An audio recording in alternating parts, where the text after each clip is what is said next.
It's Eddie Murphy in Eddie Murphy. Eddie Murphy in Eddie Murphy. Eddie Murphy inside Eddie Murphy. I think that covers all the intro stuff, so let's dive right into the film. The movie immediately starts by showing the title screen while showing a flying orb traveling past it, hitting a satellite and causing it to crash right into Earth. And in that moment, a young boy named Josh is able to take notice of the meteor, in which he doesn't take notice that the meteor is aiming right at him. Ducking at the last second, the meteor crashes right into Josh's room and lands in a fishbowl. Notice the detail of Josh having an alien toy on a fishbowl now that the meteor is in it. Get it? Because it's gonna be an alien movie. Yeah, it's an alien movie. Josh's mom arrives after hearing all of Josh's commotion of screams, with Josh trying to tell his mom what had happened, but his mom just doesn't believe him, thinking it's just all part of his imagination.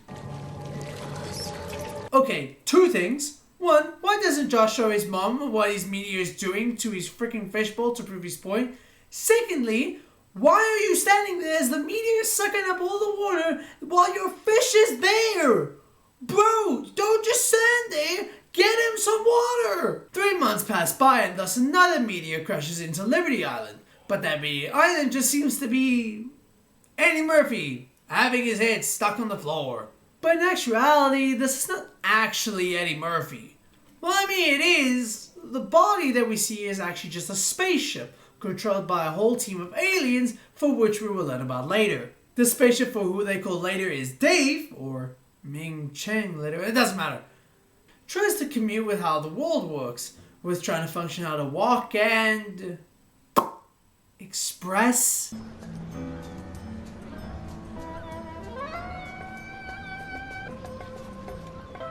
The cops then find out about this fireball and it's up to them to try looking for it. Going back to Dave, he tries to possess and blend into how this planet works.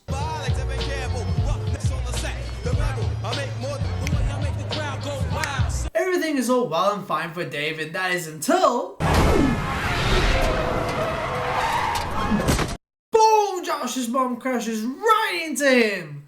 Rushing to check if she had injured or nearly killed the man. Please tell me dead! Did you see that? He came out of nowhere! It kind of looked like you sped up to hit him. Dave then rises from the grave, God, oh my God! leaving such relief to Josh's mom up until she notices his ankles being twisted, to which she goes to a car to call for an ambulance, but as she turns back, Dave has immediately disappeared, leaving no traces, nor anyone giving a toss to help this woman find where he is. But we see here that Dave is just walking, cramping, limping in an alleyway, and thus we get a full process of Dave's little alien crew trying to fix his injuries and more so fixing his wires, I don't know. And thus we meet the captain who takes full control of all of this, is a man, or more so an alien, named the Captain.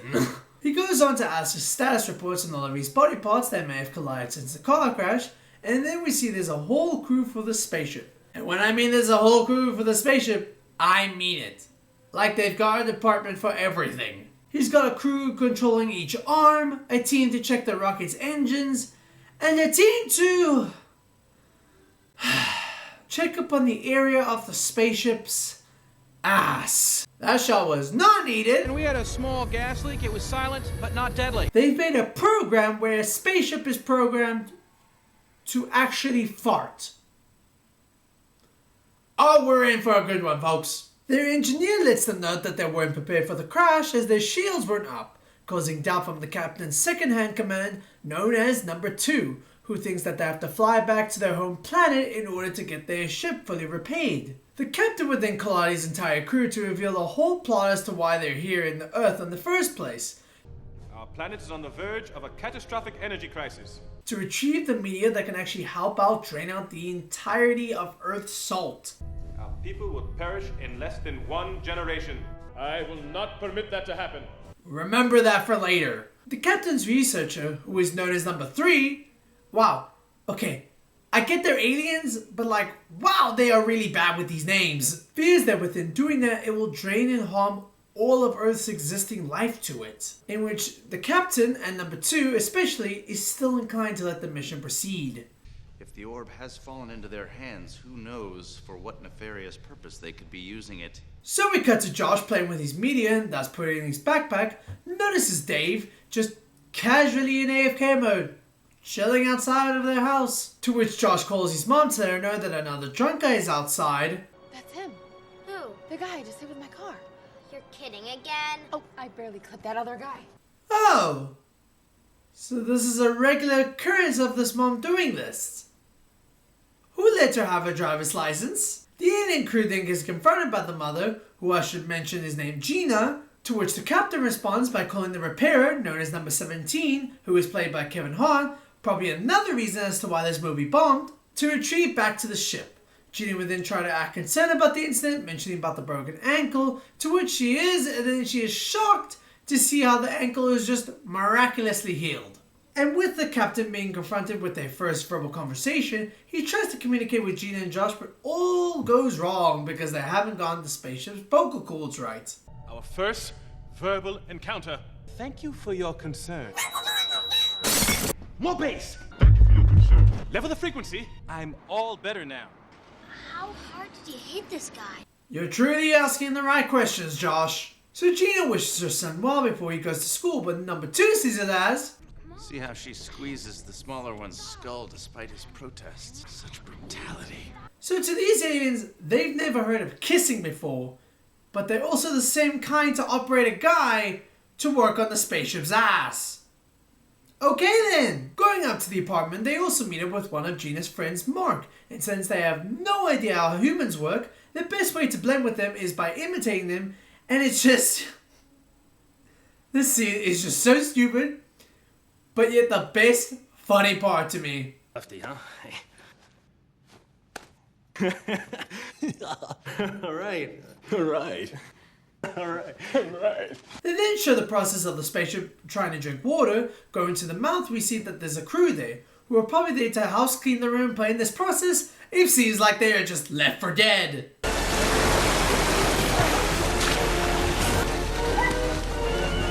Like it is only up to the workers to figure out how they're going to survive, which is just such a terrible job to go through. There, I feel much better now. Oh, good. That is great. So then you don't need to call your lawyer or anything crazy like that, because that would be just pointless. She sounds too used to having this kind of lifestyle. She introduces herself, and when asked what was Dave's name, researcher number 3 just Googles up common names to give to the spaceship, in which the spaceship reveals that his name is actually...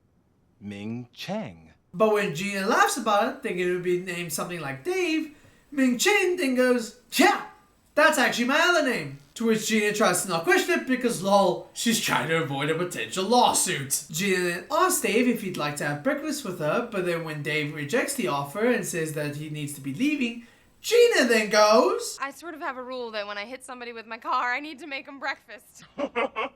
This woman is making me feel uncomfortable right now. Like, she must be known to the public as the woman who can't stop running over people. She must be, as this is seen as a regular occurrence to her. But it's probably not known enough because, oh my lord, why hasn't she been confronted by authorities already? Drunk drivers probably drive safer than her. Dave then gets offered cash up to add to his breakfast, and even for such an odd scene, I'm still thinking to myself, I wonder how the mouth crew is dealing with this right now. Dave then gets confronted by a cat, but the researcher gets the wrong idea of what a cat is by approaching him as they show videos of a lion being violent, to which they think the best way to respond to it is... Look, cats are cute, but I'm allergic to it, so this action is just fine to me. The crew then take notice of a picture of Josh with the meteor that they're looking for, leading to the captain to alert that they need to find the boy to help retrieve the meteor. Dave would then arrive as to where the boy is, but questions as to where he's going. What structure is this? It appears to be some sort of shrine to technology. And this whole scene was just there to put a product placement on Apple, which...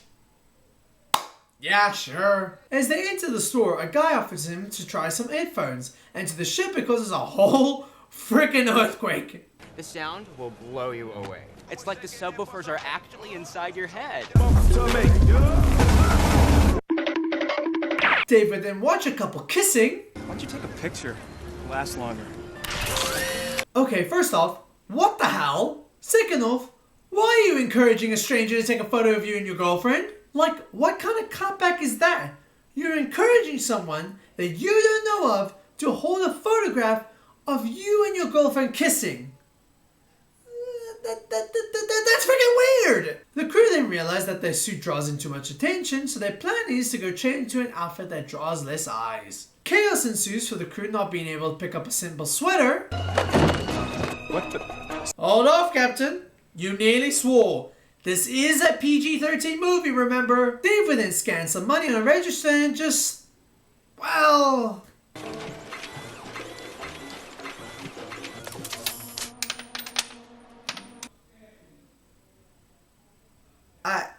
I don't know what to say to this, so let's just move on. Josh is then seen fiddling with his meteor up until some stereotypical bullies come in to take his meteor. And I do say the stereotypical bullies quite precisely as they come in to give Josh some killer insults. What do you use it for, playing nerdball? You sure got it with that one. Dave enters the school and is seemingly accepted into the school as they think he's the substitute teacher of the class. Did they run any background checks as to who the hell they were bringing in? So Dave enters Josh's class, with the bully driving Dave's attention as he makes the whole class bawl out in laughter with this killer idea. What is your name? Smell my what? Smell my butt crack. Seriously, do you guys ever hate those scenes in school where the bully will say or do the most boring and childish line just for the whole class to like laugh their ass off uncontrollably? Like, I swear the kids in my school would just go into crickets hearing such lines such as Nerdball. But hey, maybe American schools are just different to me. A little girl would stand up from her seat and question if he's a real teacher, and the whole crew are trying to figure out how to properly respond to this, while number two is just like, Vaporize the child at once! dude, calm down. I get they're aliens, but bro's response to all these situations have been, save us. Dave would then bring Josh outside to ask where the meteor is, but then Josh just goes, Are you an alien? We've been compromised! this guy should have no control to be in charge around here. They then go on a journey to find the bully that took the meteor, but in the process get confronted by a bunch of robbers. This planet continues to reveal its ugly nature. It deserves its fate. Okay, can this guy get a breather when it comes to these conclusions? I feel this man just wants to be here to watch the world burn. For whatever reason. So Dave kills a guy and squeezes a gun's muzzle to get the other guy running. I was very fortunate not to be injured. So Josh takes Dave to his house, tells his mom about Dave sorting out the robbery, and then Josh talks about how he wishes he could do the same, but can't because he's some scrawny 5th grader. Josh, the most powerful force in all the universe often comes from the smallest star.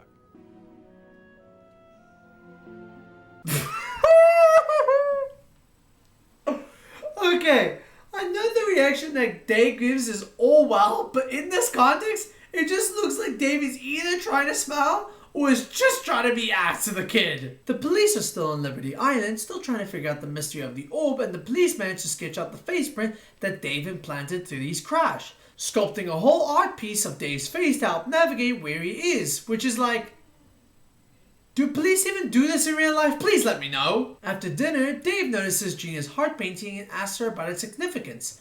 Gina then reveals that the painting is a way of expressing love, something she once felt deeply but hasn't experienced since her husband's passing. This vulnerable moment offers Dave a profound insight into human emotions, particularly the impact of love and loss. It shifts his perspective, helping him understand the complexity of human connections.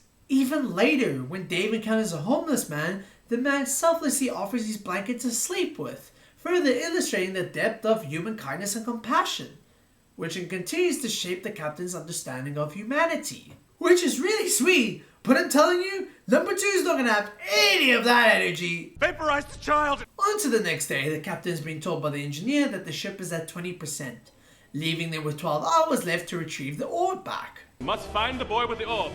No distractions. Dave would then distract himself by entering himself into a hot dog eating contest, confused about what the humans are doing. So then he just proceeds to copy them and just obliterates the competition by having all the sausages go straight down his throat. Ugh, why did I say that? With this, Dave was able to win the competition. Yeah, woo! Woo! Yeah, boy! Amazing! You are a wiener-eating champ! Don't say that out loud and publicly. Dave gets rewarded a plush and the captain gets advised to hand it to Gina, which serves as a wholesome and touching moment. And it's immediately switched to show Dave trying to poop out all of his hot dogs out. It's a PG-13 movie, guys. Let's just try to get through this. Dave then catches the bully bullying Josh. Boy, it's like you're asking me to punch you. So, smell my. We meet again. Okay, I will admit, my humor is so broken that I actually broke down in laughter when I heard this. Dave would then turn the bully upside down to drop all of his items up until he had dropped the meteor. Number 2 would bring up that now that they have the meteor, they can finally collect their salt and go now. To which the captain agrees. But good golly gosh, he just wants to throw a ball. But the bully threw went too hard as it bounced back to mainly drop on Dave's head. And have him be collapsed, leading to the spaceship to go into a complete blackout. But luckily the doctors managed to power up Dave with a defibrillator. Defibrillator.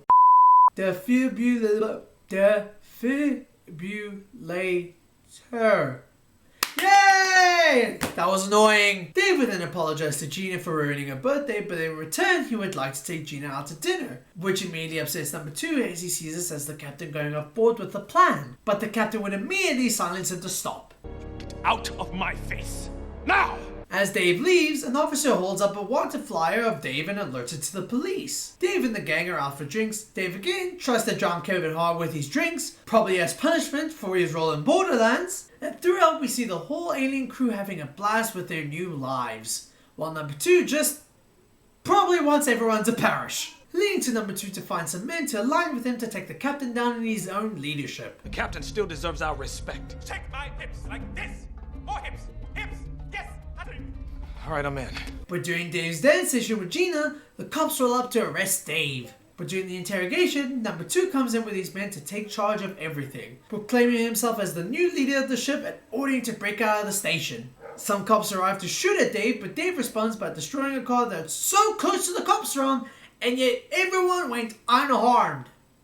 Because you know, PG-13. Number 3 would then get out of her seat to help break the captain free as number 2's power has gone out of control. But immediately gets stopped by number 2's men, leading to number 2 to drop the captain and number 3 down to the floor. Seriously, how did none of them die from fall damage? And trying to survive the lands that they're in, having to bypass many giants, including the big waterfall that comes in from a dog's piss?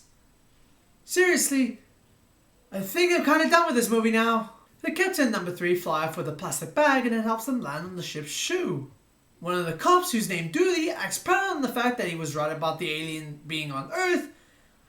I don't know why anyone would want to gloat around the fact that while an alien of mass destruction is walking around freely in your area, but hey, what do I know? But then Dooley would then notice Kevin Hart and his cop, and instead of freaking out like a normal person overseeing a human, or more so an alien skinned as a human, just casually swimming in his cup. But no, he doesn't.